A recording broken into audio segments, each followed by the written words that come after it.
Nagpapatuloy po ang Same-Sex Marriage a PTV Special Forum. Napaka-interesting, Kirby, nitong ating diskusyon. We're getting information from both points. No? But Attorney Cayco has something to say. Yes, go ahead. Gusto ko lang magbigay pa ng further clarification. No? Because I think decide yung same-sex marriage. That's also a point. Because under the Constitution, sinasabi rin na the state values the dignity of every human person and guarantees full respect for human rights. So, now the emerging trend is to recognize the same-sex marriage, especially in the United States. Now, I will admit that our laws were really patterned on the family as man and woman ang marriage. But when we go to the point of amending it, I don't see any problem in amending it. Because there is also a provision under the Constitution that we have to respect the dignity of another person. So it will become now a constitutional question. If ever it goes up to the Supreme Court. Mm-hmm. But really, there is really a need to amend the law because the law, you have to specify really, you will create another provision regarding the same-sex marriage. Attorney Cayco, I just have a follow-up question. Nabanggit ni Oriel na ikakasal sila dito sa Pilipinas sa isang church. Ito pong mga union na ganito, wala pong legal basis. Ano po ang pagkakaiba nito dun sa marriage ng babae at lalaki? Ano po ang difference nun dun sa naaayon sa batas? Kaya nga kailangan na i-amend yung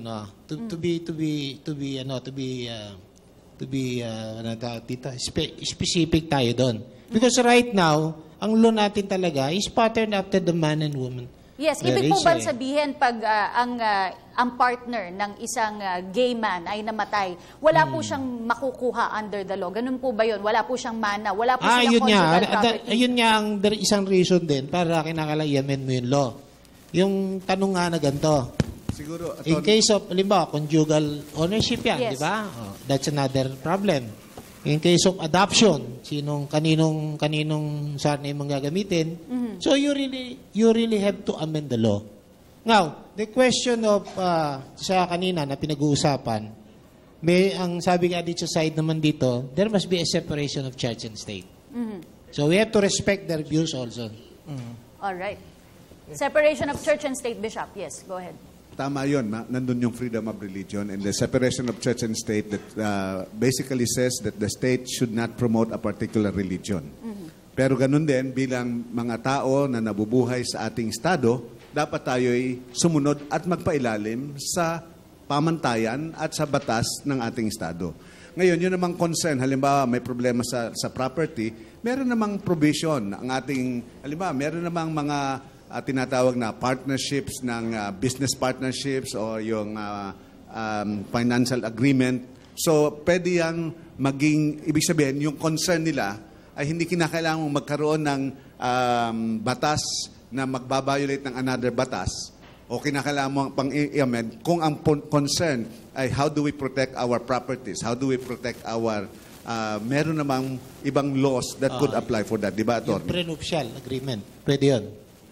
So, but medyo vague because we really have to amend the law if we will going to accept that same-sex marriage. We really have to amend. Otherwise, there will be conflict.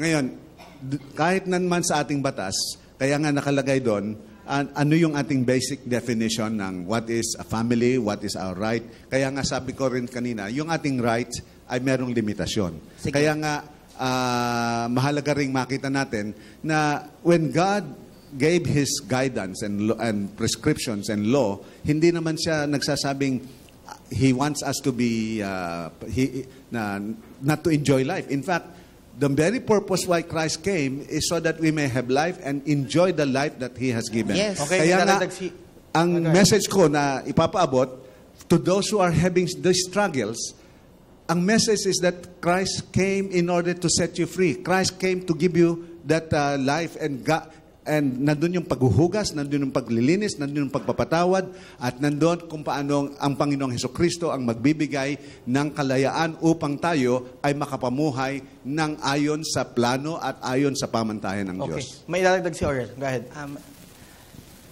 Ang usapin po natin dito is same-sex marriage. This is about civil marriage right. Karapatan po namin bilang tao. Baliktarin po natin kung ano yung nakalagay sa Constitution. Pagpalagay natin, what if, kung ang nakalagay sa Constitution, ang homosexual lang ang may karapatan. Sandali lang po.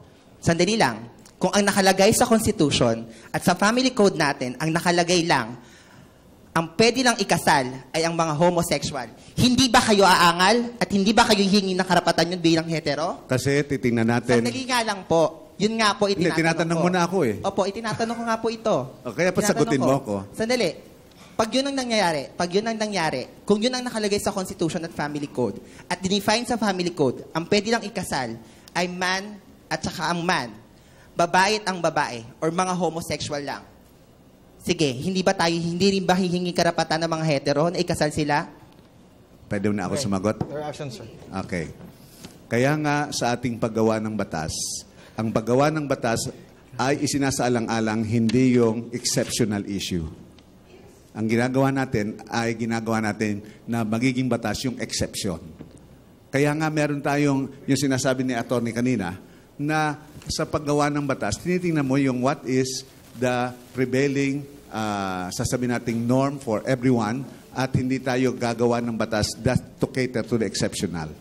Reverend Kaya- CJ. So, sorry. Go ahead. so Kaya yun nga ang- po what if nga po kung ang nabubuhay puro dito ay puro mga bakla lang. Hindi nga Tapos pwede yun ilan lang dahil... kayo mga straight. Kunyari nga po hindi kunyari ka- lang. Hindi Pagpalagay ka pwedeng natin. gagawa ng batas based on hypothetical situation. No. Okay. Ang I'm batas just reading natin the facts. is That based is what on happening reason, right now. based on Reality, situation, buhay po reality, kami. hindi Humihingi lang kami ng hypothetical. karapatang All right, I have a pagtao. question for Reverend CJ. Reverend CJ, are homosexuals the exception? Or gaano karami ba sa tingin mo ang homosexuals sa ating lipunan? Sa Pilipinas na lang po. Kasi kung pagbabasihan natin yung 15 report, sabi sa 15 report kasi parang 10%. Pero parang feeling namin hindi na kami 10%. Dumadami na kami, parang feeling nga namin 30% na kami, 40%. Pero hindi naman sa kidding aside regarding to sa pagdami namin. Sad to say that still ang Philippines is patriarchal. Masyadong patriarchal.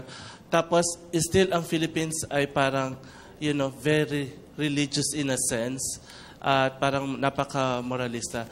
Sagutin ko lang si Bishop. Bishop, ang salvation din namin sa LGBT Christian Church is the same salvation na sinasabi ninyo.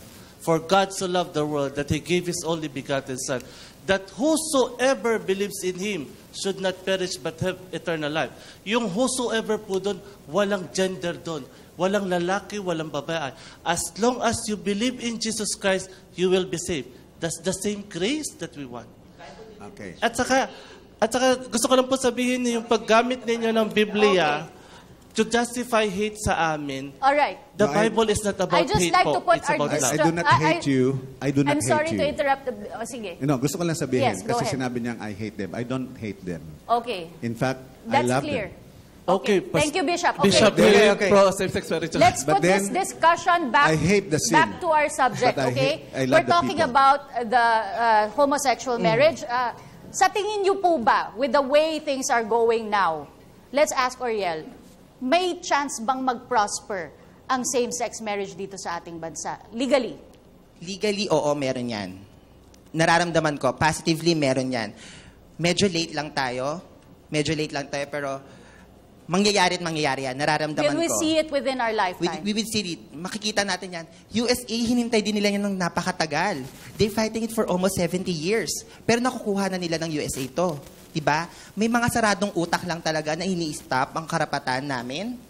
Pero eventually makukuha natin kasi late lang tayo eh.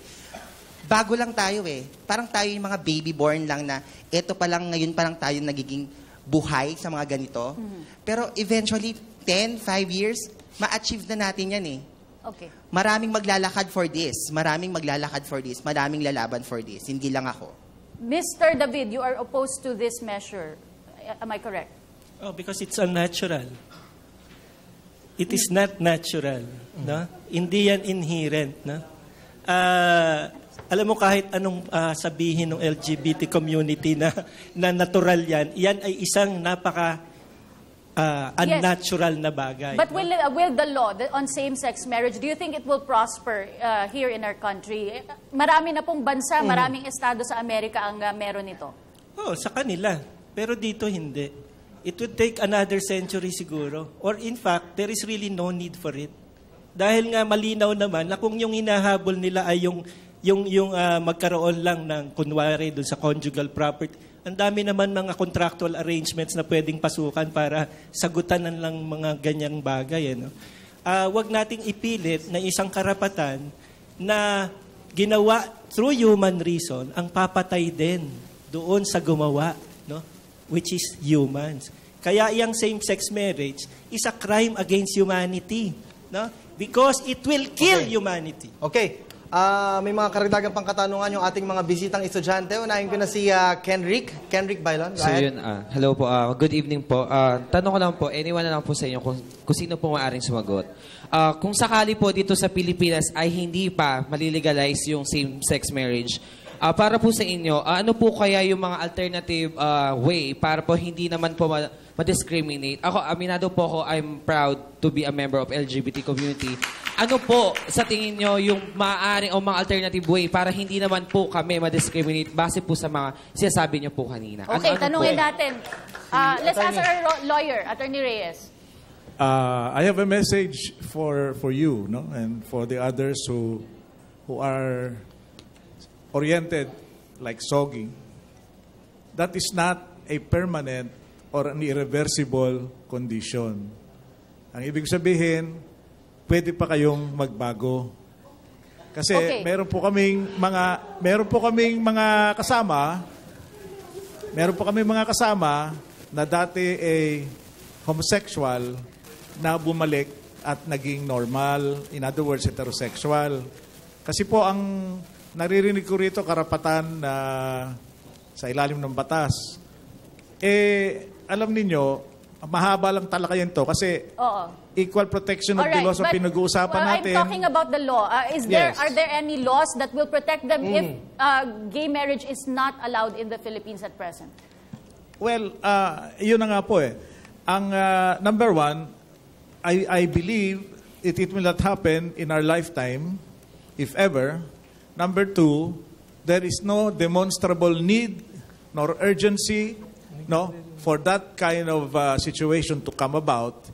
Number three, tayo naman, isa lang masasabi ko, hindi naman porque may nagsabi na okay na raw sa Mexico, okay na raw sa ibang states sa US. Ang Pilipino naman siguro, naniniwala ko, hindi naman tayo palaging kopya lang ng kopya. Okay. No, porque ginawa sa kabila. Marami po tayong batas pa na pwedeng isabatas para sa kapakanan ng ating mga kasamang homosexual para pangalagaan ng kanilang ang kapakanan na hindi naman kailangan maging pakasal. Okay, Reverend CJ, meron po bang mga batas na nagpoprotekta sa ngayon sa inyong karapatan? Wala. Actually, sinasabi nila, Bishop, very corporate ang concept nun. ESEC mo pa. Actually, masyadong corporate yun. Talagang wala kaming batas. Kaya nga nasasabi, personal ko na lang, I'm giving 10 years for this advocacy. I don't know kung mangyayari siya ng 10 years. Parang feeling ko earlier than that. Hope ako. Kasi I have a 9-year relationship with my partner nga, gaya na nasabi ko kanina. And what comes next if anything happened to my partner sa amin? Saan mapapapunta yun, no? Anong protection ang meron kami? At yun lang ang gusto namin sabihin. Hindi po issue to ng religion. Dahil kung religion ito, very dividing ang mangyayari sa atin. Pero kapag pinag-usapan natin dito, equal protections of the law, pantay-pantay po tayo. Alright. Marami pa akong gustong tanungin sana sa ating mga guests, pero napaka-interesting, no? Marami tayong natutunan sa ngayon. Umaasa tayo, hindi lang yung yung batas, pero yun nga, yung pantay-pantay na tingin sa lahat. Tsaka sana, Kati, hindi nakita naman natin yung posisyon ng simbahan, posisyon ng lahat para sa isyong ito. So sana mas pinakamaganda, mas maging open pa at mas padebatihan pa to sa mas marami pang panahon. And with that, we'll ask our guests for their final message. Unahin po natin si Ginong Lito Davil. Ang lipunan ng tao ay yumayabong dahil tayo ay nag-aanak. Mamamatay ang lipunan ng tao kapag pinayagan natin ang pag-aasawa ng parehong lalaki o parehong babae dahil hindi ito magbubunga ng kahit anong anak. Okay. Next naman po, si Bishop Efraim Tendero. Siguro ang aking panghuling pananalita, lahat tayo makasalanan. At dahil lahat tayo makasalanan, hindi tayo makakapasok sa kaharian ng Diyos. At may solusyon. Sinabi nga sa 1 Corinthians 6 verse 9, do you not know that the unrighteous will not inherit the kingdom of God? Do not be deceived, neither the sexually immoral, idolaters, adulterers, nor men who practice homosexuality, nor thieves, nor greedy, nor drunkards, nor revilers, nor swindlers will inherit the kingdom of God. And such were some of you. But you were washed, you were sanctified, you were justified in the name of the Lord Jesus Christ and by the Spirit of our God. Sabi ko, lahat tayo makasalanan at lahat tayo may solusyon. At ang ginawa ng ating Panginoon Jesucristo ang solusyon sa lahat ng problema meron tayo. Maraming salamat po sa inyo, Bishop Tendero. And last message po mula kay Attorney Ronnie Reyes. Ang same-sex marriage po ay mangangahulugan ng pagwasak ng pamilya. Wala pong karapatan ang sinuman na magsusog ng mga batas na magwawasak ng pamilya. Sapagkat unang-una, ito po ay taliwas sa ating saligang batas. Ang pamilya po ay tinatag ng Diyos, tinatag ito ng Estado, sapagkat ito ay makakabuti sa ating lahat. Gaya na nga ng nasabi, ang marriage po ay hindi lamang sa pamamagitan ng dalawang tao. Meron pong patutunguhan nito ang pamilya. Kaya nga po, pag same-sex marriage ang ginawa nating batas, mawawasak po ang pamilya sapagkat mawawala na po ang elemento ng mga anak dito. Kundi dalawang lalaki na hindi pwede manganak, dalawang babaeng hindi pwede manganak. Yan po dapat ang ating isaalang-alang. At ang batas po ay gagawin natin para sa nakakarami. Hindi doon sa mga iilan dyan. At hindi ako naniniwalang 30% daw sila sa dami. Hindi po totoo yun. Hindi ko alam saan nanggaling yung survey na yun. Maraming salamat po. Alright, maraming salamat po sa inyo, Attorney Ronnie Reyes. Next in line naman, si Attorney Simeon Caico, isang PTB legal expert. Sa akin naman, on the legal point of view, we cannot avoid, this emerging issue. No? Because the world is now facing the same problem regarding the same-sex marriage. Like the matter of divorce, which is also now pending, I think, with Congress. Now, the issue here is the clash between the equal protection and the dignity of human being against the provision of the Constitution regarding the family. So, I said, if we recognize the same-sex marriage, there is really a need to amend the law. Because otherwise, there will be confusion. Because right now, there is no law that recognizes the third gender, I think. Now, if you would like to recognize them, you have to amend the law. Okay. That's my position. Thank you so much, Attorney Caico. At hingan din natin ang kanyang huling mensahe, si Oriel Brian Briguela. Gay couple needs access to civil marriage for the same reason that heterosexual couples need it. Only the law can create a family relationship between adults that will be recognized by the state and like employers, insurance, and other companies. Gay couples need the cultural status of marriage because that's what our friends and our family understand it. Ang kasal ay para sa amin, para sa aming mga LGBT, at ito ay para sa amin bilang isang tao, at hinihingi namin to bilang pantay na karapatan at hindi espesyal na karapatan. Alright, maraming salamat sa iyo, Oriel. At last naman, parting message naman ni Reverend CJ Agbayani, founding pastor, LGBTS Christian Church Incorporated Philippines. Same-sex marriage is not about the issue of sex. It's about the issue of love, respect, and support. Homosexuality is not a sin. Ang kasalanan ay yung bigotry. So as long as the churches, traditional churches, will close the doors to the LGBT community, there are more and more LGBT community that will not go to the church anymore. Kung hindi magbabago ang simbahan, mawawalan kayo ng miyembro. At pag nawalan kayo ng miyembro, dadami kami ng miyembro. Maraming salamat po.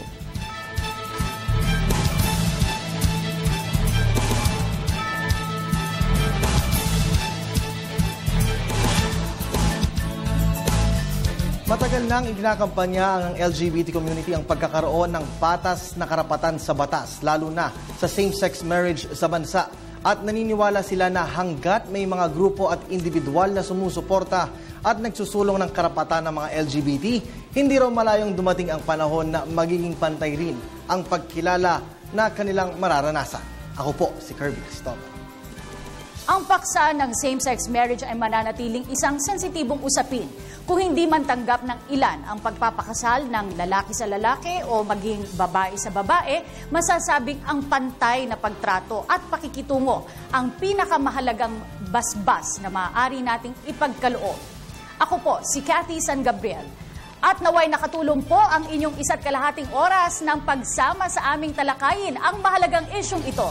Ito po ang Same-Sex Marriage, a PTV Special Forum.